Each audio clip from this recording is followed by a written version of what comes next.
Hello friends, জয় মোহনবাগান।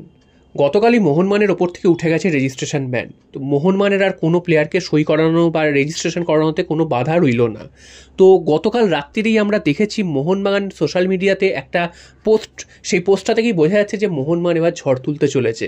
কারণ অন্যান্য বছর ট্রান্সফার মার্কেটে মোহনবাগান প্রচুর অ্যাক্টিভ থাকে, সেই তুলনায় এই বছর এখনও অবধি মোহনবাগানের অ্যাক্টিভ কিন্তু একদম দেখাই যাচ্ছে না।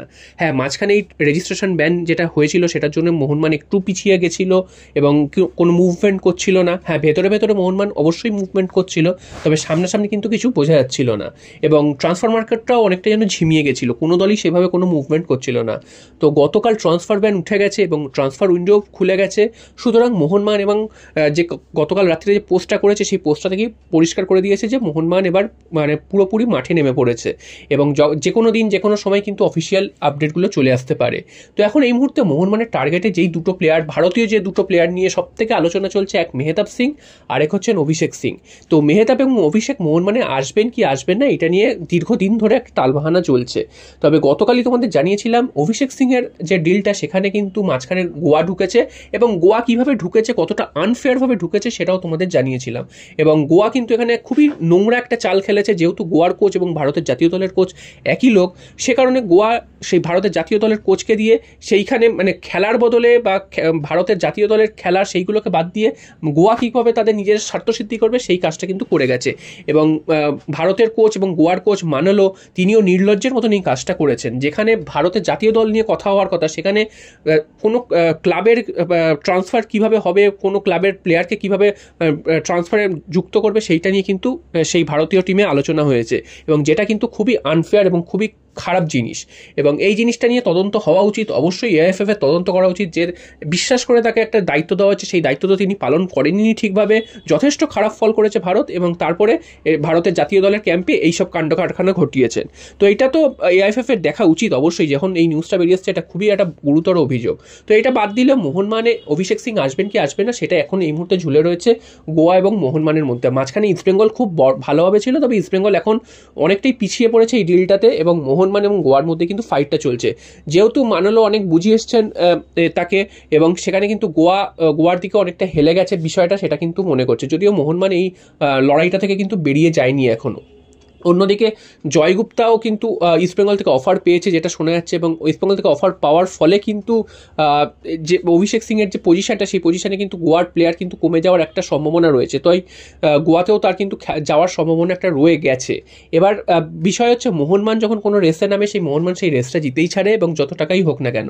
যদিও এটাও গতকালই তোমাদের বলেছিলাম যে মোহনবাগান অন্যান্য বছর যেভাবে টাকা খরচ করে বা ট্রান্সফার ফি দিতে রাজি হয়ে যায়, এবার কিন্তু সেটা আমরা দেখছি না। মোহনবাগান কিন্তু অনেকটাই ধীরে চলনীতিতে চলছে এবং অনেকটাই বাজ বিচার করে তারা কিন্তু ট্রান্সফার ফি দেওয়ার ব্যাপারে বা নেগোসিয়েশন করছে, এগুলো করছে। তো একটা সমালোচনা হয়েছে যে অতিরিক্ত প্লেয়ারদের দাম বাড়িয়ে দেওয়া হয়েছে, অতিরিক্ত ট্রান্সফার ফি দেওয়া হচ্ছে, এটা নিয়ে একটা সমালোচনা হয়েছে। তাই জন্য মোহনবাগান কিন্তু এবার একটু বেছেই হিসাব করে চলছে। তো সেই দিক থেকে দেখতে গেলে অভিষেক সিংকে তো নেওয়ার জন্য পাঞ্জাবকে একটা মোটা অঙ্কের ট্রান্সফার ফি দিতেই হবে এবং পাঞ্জাব কিন্তু একটা ভালো একটা দর হেগেছে। যদিও মোহনবাগান সেখানেও নেগোসিয়েশন করছে এবং নেগোসিয়েশন করে পাঞ্জাবের থেকে ছিনিয়ে নিতে পারলে এবার ডিলটা তৈরি হবে, গোয়ায় যাবে না মোহনবাগানে যাবে এটা নিয়ে। কারণ গোয়াও কিন্তু একদিক থেকে এই আসরে নেমে পড়েছে।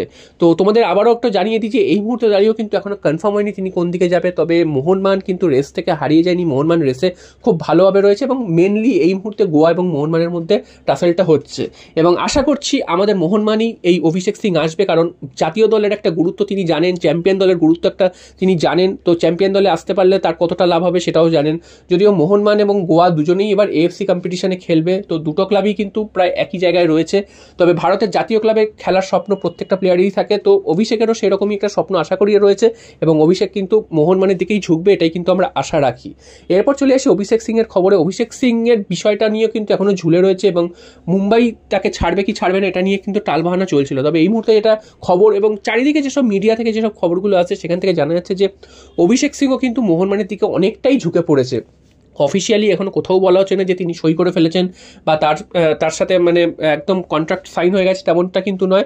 তবে মোহনবাগানের দিকে যে তিনি ঝুঁকে পড়েছেন, বিভিন্ন মিডিয়া থেকে একাধিক জায়গা থেকে কিন্তু একটাই খবর দাবি করা হচ্ছে।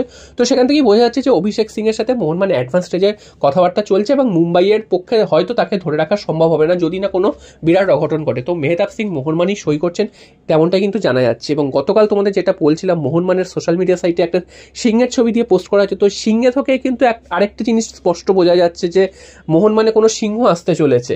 একটা তো ট্রান্সফার ব্যান উঠে গেছে, মোহনবাগান ট্রান্সফার মার্কেট এখন রাজত্ব করবে, সেই হিসাবে সিংহর একটা বুঝিয়েছে। এছাড়াও কিন্তু সিংহ বলতে দুই সিংহের দিকেই কিন্তু মোহনবাগানের এখন নজর, একটা অভিষেক সিং, একটা মেহতাব সিং।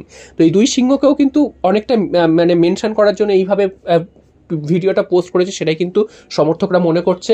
তো আমরা আশা করছি যে দুই সিংহকেই মোহনবাগান তুলে আনবে এবং খেলার মাঠে এই দুই সিংহই কিন্তু অন্যান্য ভারতীয় দলের ঘুম কেড়ে নেবে। এবং অবশ্যই এএফসিতে আমরা পার্টিসিপেট করছি, এএফসিতেও আমরা ভালো ফল করব সেই আশা নিয়ে আমরা কিন্তু এগোচ্ছি এবং সেইভাবেই দলটা তৈরি হবে, সেটাই কিন্তু আমরা চাই। এবং মানে মোহনবাগান যদি এই দুটো প্লেয়ারকে দলে তুলে নিতে পারে, সেক্ষেত্রে মোহনবাগানের ডিফেন্সটা যথেষ্ট স্ট্রং হবে এবং আপ ফ্রন্টেও কিন্তু মোহনবাগান এর ফলটা পাবে। কারণ ডিফেন্সে যদি এত স্ট্রং হয়ে যায়, তাহলে ডিফেন্সে একজন সেন্ট্রাল ব্যাক কমিয়ে কিন্তু মোহনবাগান সেই জায়গায় অন্য মানে ভালো বিদেশি কিন্তু ওপর দিকেও খেলাতে পারে, সেখানে কিন্তু মোহনবাগান অনেকটাই স্ট্রং হয়ে যাবে।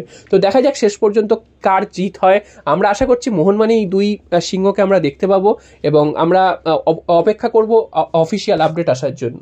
জয়।